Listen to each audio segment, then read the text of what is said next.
Good evening viewers and welcome to Inside News. Tonight we lead with Congress' strong opposition to the Digital Data Protection Act, highlighting concerns over its potential impact on the right to information.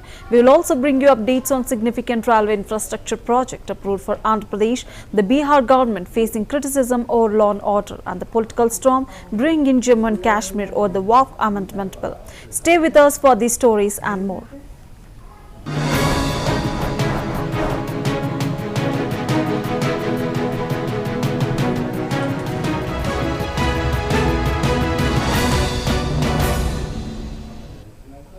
Well, we'll begin with the Congress leader Jairam Ramesh criticizing the Digital Data Protection Act, stating that it poses a significant threat to the Right to Information (RTI) Act. He announced that leaders from all political parties across India will unite in opposition to the legislation. Ramesh expressed concerns that the act could undermine transparency, hinder citizens' access to crucial information, and restrict the effectiveness of the RTI Act, which has long been a tool for accountability and governance.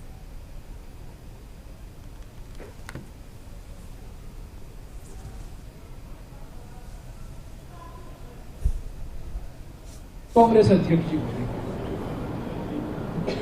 मैंने कह दिया ना, राहुल जी बोलेंगे और कांग्रेस अध्यक्ष बोलेंगे।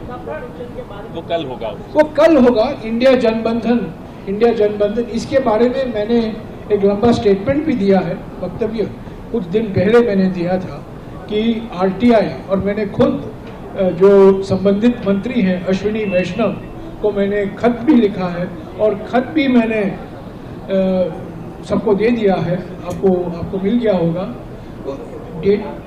Digital data protection act जो 2023 में पारित हुआ, उसका यही असर है, उसका यही मकसद था। प्राइवेसी का प्रोटेक्शन करने, संरक्षित रखने के लिए मकसद नहीं था, आरटीआई को खत्म करने का मकसद था। तो आरटीआई एक ऐसा पिछले 20 साल हो गए हैं, 2005 में पारित हुआ था, पर 20 साल से जो आरटीआई चल रहा है और राज्य के स्तर पर, जिले के स्तर पर, ग्राम पंचायतों में, केंद्र सरकार में एक नई कल्चर आई है, पारदर्शिता और जवाबदेही का कल्चर आया है, उसको समाप्त करने के लिए, खत्म करने के लिए। क्योंकि कई सवाल उठाए जाते हैं जो सरकार उसके बारे में जानकारी बिल्कुल देना ही नहीं चाहती। प्रधानमंत्री की जानकारी छोड़िए, और सरकार से लोग हासिल करना चाहते हैं जानकारी, जो उनका अधिकार है, संवैधानिक अधिकार है, वो नहीं मिल पा रहा है। तो इसको लेकर कल सारे इंडिया पार्टी, मेरे ख्याल से हमारे ओर से गौरव गोगोई जी होंगे, बाकी बिल रिलीज बाकी कल आपको नाम मिल जाएंगे, पर ये लोकसभा में भी उठेगा अगले सत्र में। पर अब से हम इसको एक बहुत गंभीर मुद्दा समझते हैं, इसीलिए हम जनता के सामने, न केवल कांग्रेस पार्टी की ओर से मैंने तो कह दिया है, पर इंडिया जनबंधन के पार्टियों की ओर से ये एक सामूहिक व्यू लेंगे और कांग्रेस अध्यक्ष जी बोलेंगे। Union Minister Ashwini Vaishnaw announced that Prime Minister Narendra Modi has approved the doubling of the Tirupati to Katpadi railway line, a project valued at 1,332 crore rupees. This initiative is set to enhance railway infrastructure, improve connectivity and accommodate the growing demand for rail services in the region, providing better facilities for passengers and contributing to the overall development of the area. Imagine करो, हमारा जितना भी Kerala side से, Karnataka side से railway का traffic north की तरफ जाता था, ईस्ट की तरफ जाता था, वो एक बहुत ही कंजेस्टेड सेक्शन के थ्रू पास होता था। जब से माननीय प्रधानमंत्री जी ने पीएम गतिशक्ति पोर्टल लॉन्च किया, देश में ट्रांसपोर्टेशन सेक्टर के लिए और बहुत सारे सेक्टर के लिए प्लानिंग का एक बहुत अच्छा टूल एक अवेलेबल मिला, एक ऐसी टेक्नोलॉजी मिली। तो जब इस टेक्नोलॉजी पे, इस पीएम गतिशक्ति पोर्टल पर सारे नेटवर्क को एनालाइज करते हैं हम, तो ऐसे ऐसे एलिमेंट्स बीच में से निकलते हैं जहां पर हमको तुरंत फोकस करके काम करने की जरूरत है।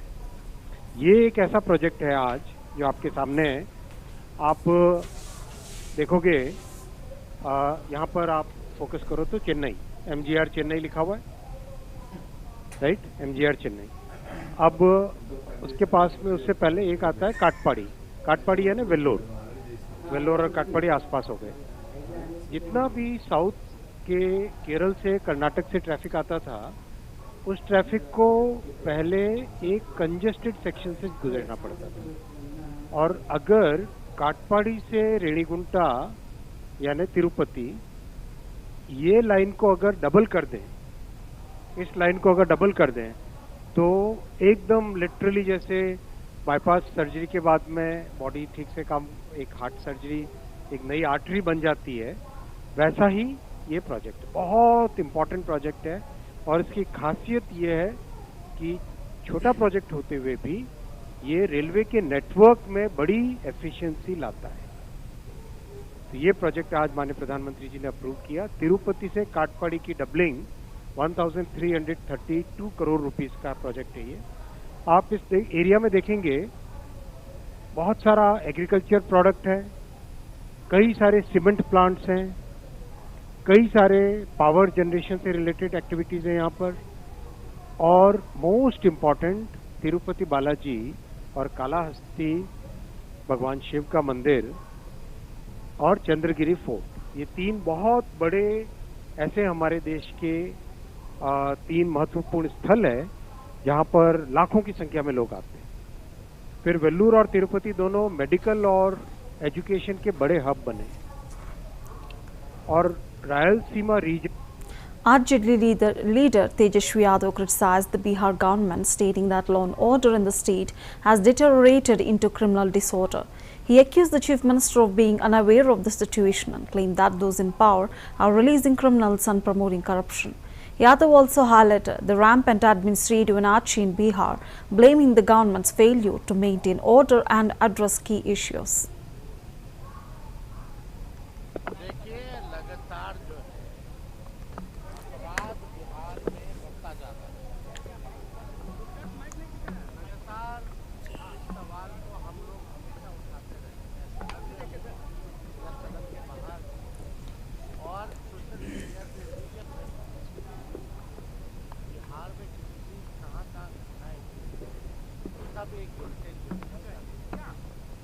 आप समझ सकते हैं बिहार में लॉ एंड ऑर्डर उसका पूरी तरीके से क्रिमिनल डिसऑर्डर हो चुका है। मुख्यमंत्री अचेत अवस्था में हम तो लोगों को पकड़ के बताना पड़ता है, आरती कराना पड़ता है। आप समझ रहे हैं सरकार के बड़ी मात्रा में और अपराधी जो है JKNC MLA Tanvir Sadiq expressed disappointment over the events in the Assembly over the past 3 days and strongly opposed the Waqf Amendment Bill. He stated that on the directions of Dr. Farooq Abdullah, the National Conference will file a written petition against the bill in the Supreme Court. Sadiq also affirmed the party's continued efforts to raise the issue of statehood on various platforms. और हम लोगों के चुने हुए नुमाइंदे हैं। अगर हम लोगों की बात हाउस के अंदर नहीं करेंगे तो कहाँ करेंगे। अब चलिए, ये सेशन खत्म हुआ, आगे जाके इस बिल को लेके नेशनल कॉन्फ्रेंस का जो रवैया रहेगा, नेशनल कॉन्फ्रेंस को जो करना होगा, उसके बारे में नेशनल कॉन्फ्रेंस के जो स्पोर्ट्स पर्सन है या नेशनल कॉन्फ्रेंस की जो क़यादत है वो इसके बारे में आपको बताएंगे। अपनी बात, क्योंकि हाउस के अंदर कुछ अजीब बातें हुई, मैं था नहीं,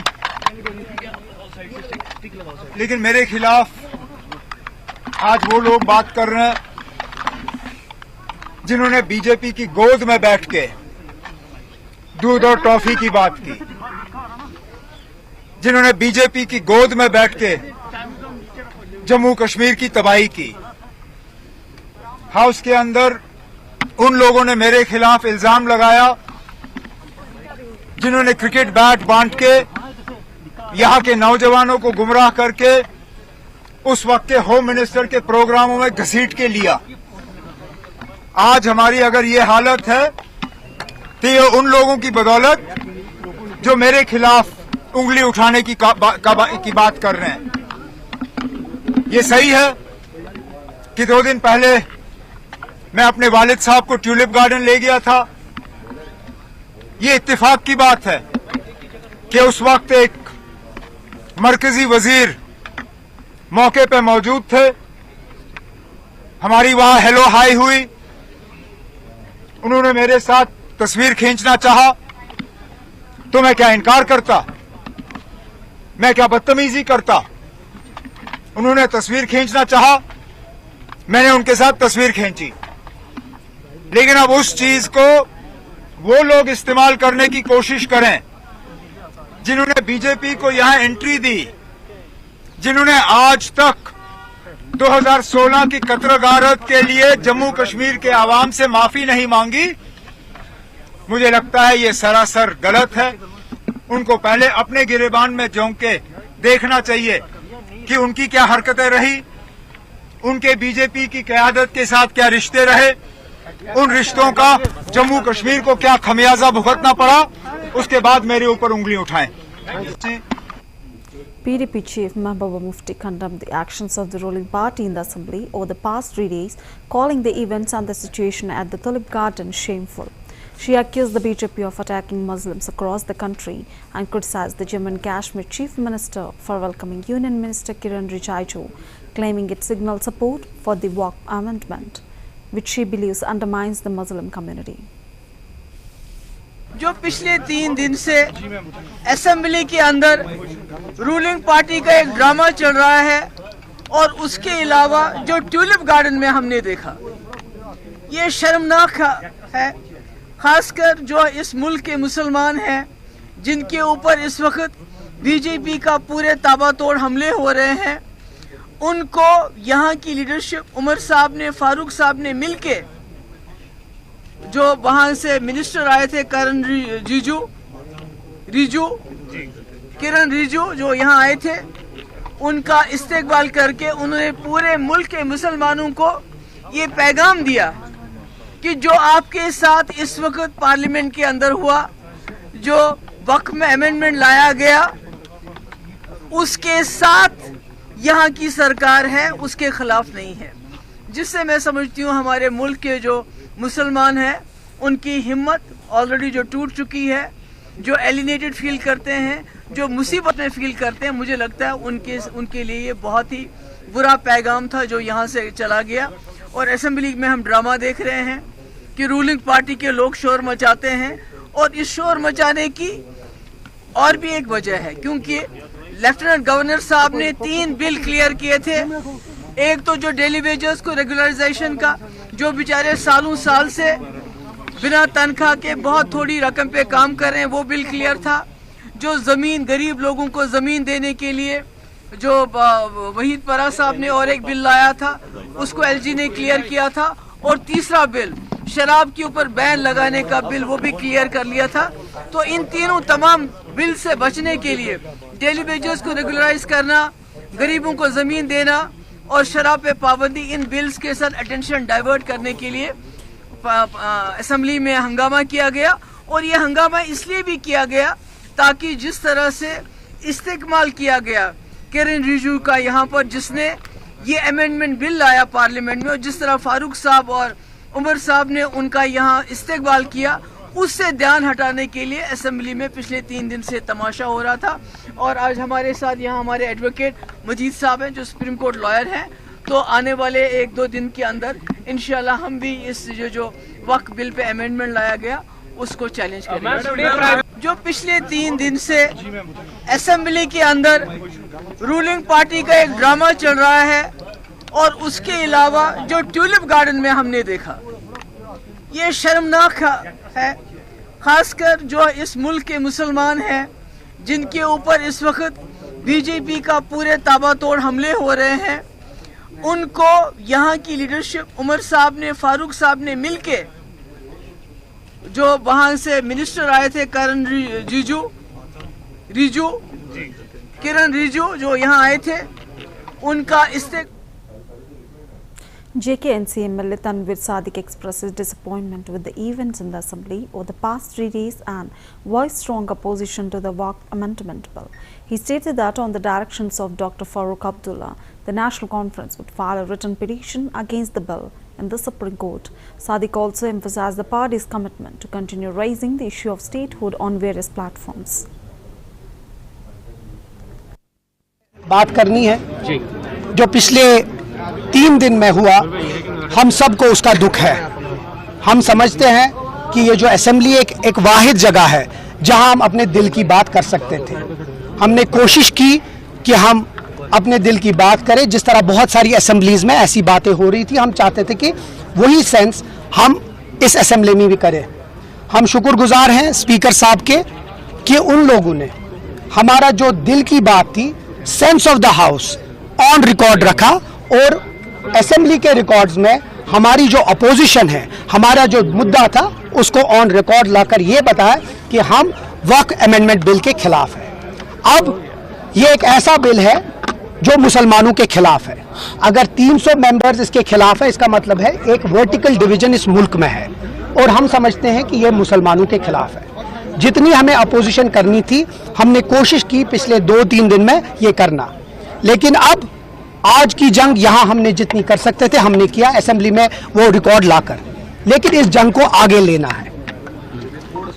जनाब डॉक्टर फारूक अब्दुल्ला साहब जो हमारे प्रेसिडेंट हैं, उनकी डायरेक्शन पे नेशनल कॉन्फ्रेंस सुप्रीम कोर्ट में एक रिट पिटिशन जायद करेगी और ये जंग अब उधर लड़ी जाएगी।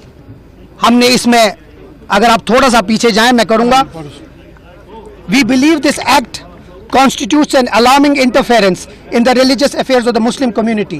It violates fundamental constitution protection under Article 14, 15, 21, 25, 26, 29 and 300A and represents a direct attack on the religious freedom, equality and property rights of Muslim across the country. हमारे मुजफ्फर इकबाल साहब जो हैं वो इस याचिका को दायर करेंगे। हमारे जो ऑनरेबल एमएलएज हैं, जो हमारे वकील हैं, हिलाल अकबर लोन साहब, रियाज खान साहब, अर्जुन सिंह साहब और 1-2 और एमएलएज हैं, उनकी तरफ से ये जो याचिका है वो दायर की जाएगी। इसमें हम एक चीज बहुत सही बता रहे हैं कि सुप्रीम कोर्ट में हमारा जाना यही है कि ये जंग बहुत बड़ी है और हम समझते हैं इसको लड़ना बहुत अहम है। हम उन सब लोगों के साथ, हर एक मुसलमान के साथ है जिसको पीड़ा पहुंची है इस अमेंडमेंट बिल के साथ, उनको रिप्रेजेंट करने के लिए हम ये गए हैं। लेकिन इसके साथ साथ जो डेवलपमेंट पिछले 3 दिन में हुई, उसकी वजह से एक बहुत अहम, बहुत सारे रेजोल्यूशंस, बिल्स नजरअंदाज हो गए, लेकिन उसमें सबसे इंपॉर्टेंट चीज जो है वो स्टेटहुड का है। हम समझते हैं कि जो स्टेटहुड का जो रेजोल्यूशन था वो भी बहुत अहम था और वो बात करनी है जो पिछले Chhattisgarh Chief Minister Vishnu Desai, speaking at the Shu Hassan Tihar program, emphasized the government's efforts over the past 15 months to fulfill promises made to the people. He highlighted initiatives like the Pradhan Mantri Awas Yojana, paddy procurement at 3,100 per quintal, Mahatari Vandan honoring women, and the Ramlala Darshan Yojana. Sai reiterated the government's commitment to good governance and the zero tolerance policy on corruption. सुशासन तिहार हमारे प्रदेश में प्रारंभ हुआ है, उसके विषय में बताना चाहूँगा कि हमारी सरकार को अभी 15 महीने हुए हैं और 15 महीने में मोदी की गारंटी में जो भी पार्टी का, हमारे माननीय प्रधानमंत्री जी का छत्तीसगढ़ की 3 करोड़ जनता से वादा था, उसको पूरा करने का प्रयास किए हैं। चाहे वो प्रधानमंत्री आवास की बात हो या किसानों का धान खरीदने की बात हो, उनका धान का कीमत 3100 रुपये प्रति क्विंटल देने की बात हो, या महिला लोगों के सम्मान में महतारी बंधन की बात हो, तेंदुपत्ता का कीमत बढ़ाने की बात हो, रामलला दर्शन योजना हो, पीएससी घोटाला की जांच हो, ये सब सारा जो मोदी की गारंटी में जो वादा था छत्तीसगढ़ की जनता से, उसको 15 महीने में पूरा करने का प्रयास किए हैं। और सुशासन की भी हम लोग बात करते हैं कि हम लोग छत्तीसगढ़ में सुशासन देंगे। भ्रष्टाचार के मामले में जीरो टॉलरेंस की नीति हम लोग की सरकार की है। तो अभी कल से सुशासन तिहार हमारे प्रदेश में शुरू हुआ है और अभी हमारे सभी अधिकारीगण 8, 9, 10, 11 ये 4 दिन ये लोगों के बीच में जाएंगे। उनकी जो भी समस्या है उसको आवेदन के रूप में या डब्बा भी है, पेटी भी है, उसमें भी वो लिख के डाल पाएंगे, ऑनलाइन भी समस्या दे पाएंगे और आने वाले एक महीना 11 तारीख के बाद एक महीना हमारे सारे अधिकारी जनता का जो समस्या कलेक्ट होगा उसका समाधान करेंगे और 5 मई से हम स्वयं और हमारे मंत्रीगण, हमारे सांसदगण, विधायकगण ये लोग पूरे क्षेत्र में भ्रमण करेंगे और कहीं भी औचक निरीक्षण भी करेंगे और इस बीच में स्कूल, अस्पताल, राशन का दुकान ये सब की चेकिंग होगी और एक प्रयास होगा कि जो सरकार की योजनाएं हैं वो छत्तीसगढ़ की जनता तक मतलब सही सलामत पहुंचे। इस सुशासन त्योहार के माध्यम से ये सरकार का प्रयास है। तो सुशासन त्योहार हमारे प्रदेश में प्रारंभ हुआ है, उसके विषय में बताना चाहूँगा कि हमारी सरकार को अभी 15 महीने हुए हैं और 15 महीने में मोदी की गारंटी में जो भी Karnataka BJP leader Dr. C.N. Ashwath Narayan criticized the BBMP's decision to charge both a solid waste management cess and user fees, calling it illegal and against the BBMP bylaws. He urged the authorities to withdraw the order, highlighting that despite collecting an additional 3,000 crore rupees, the streets of the city remain dirty and the intended improvements have not been achieved. That's being put on people shouldn't be, put. What are the allegations you're making with regard to the corruption in this as well? See, already in the BBMP they have been charging solid waste management cess. Along with the solid waste management cess, now they are charging solid waste management user fee. The kind of fees what they are going to charge is really a completely illegal order. Let me be very clear. It is an illegal order against their own bylaws, against their own bylaw of BBMP bylaws, what has been gazetted by the government of Karnataka against the gazette itself. For example, the bulk generators. For example, the bulk generator mean the people having more than 100 dwellings in an apartment, they come under bulk generators, and the commercial building more than 50,000 square foot generating 100 kg of waste, they come under the bulk generator. They manage on their own. The people managing and disposing on their own also been charged with the solid waste management user fee. The present residents been charged heavy charges, which is unbearable, and more so all these charges, whatever has been charged, is completely illegal. Even the institutional or commercial waste being generated, they should be charged on the basis of kg. It should be charged on the basis of waste generated in kgs, not based on the size of the building. So it is very clear, but it has been very scientific, which has not been followed by the BBMP. They are just trying to pass an illegal order, collect the illegally, it is not legally, they are whatever entitled to collect the solid waste management user fee is completely illegal order. We totally condemn the order been passed by the BBMP is completely illegal. We ask them to immediately to withdraw this order in the interest of the people of. Are you going to approach the court, sir? Just trying to garner money, what they are not illegally entitled. Though they are not illegally entitled, they are trying to illegally collect money for their own wasteful expenditure, not meaningful, productive expenditure. They are making all wasteful expenditure. You look at the Bangalore city, they are going to collect, I think with this solid waste management user fee, they are going to collect more than 3,000 crores. At present itself, they are collecting more than 700 crores with the cess. The present status of BBMP, if you look at the present status, everywhere you can see waste. There is garbage, piles of garbages, we can see piles of garbage across the city, streets not been clean, even after collecting so much of money. Now even collecting more money, what does it? Management tax that's being put on people shouldn't be, put. What are the allegations you're making with regard to the corruption in this as well?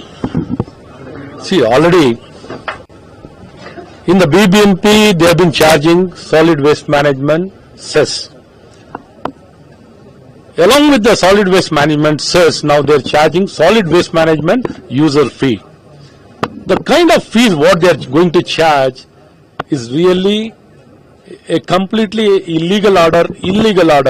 Let me be very clear.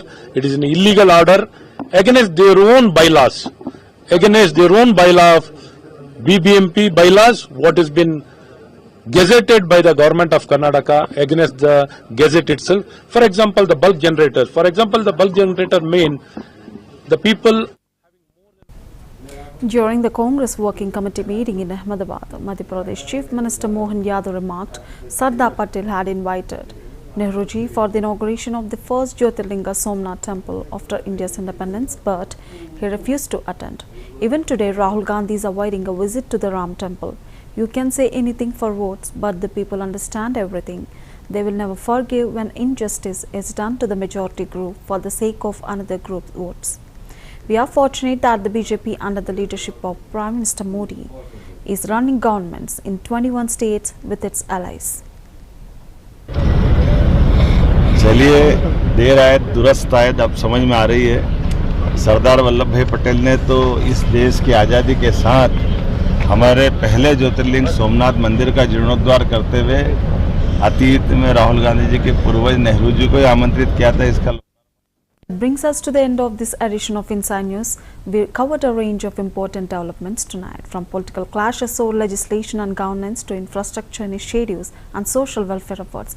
Thank you for joining us. For more in-depth coverage and latest updates, keep watching CVR English.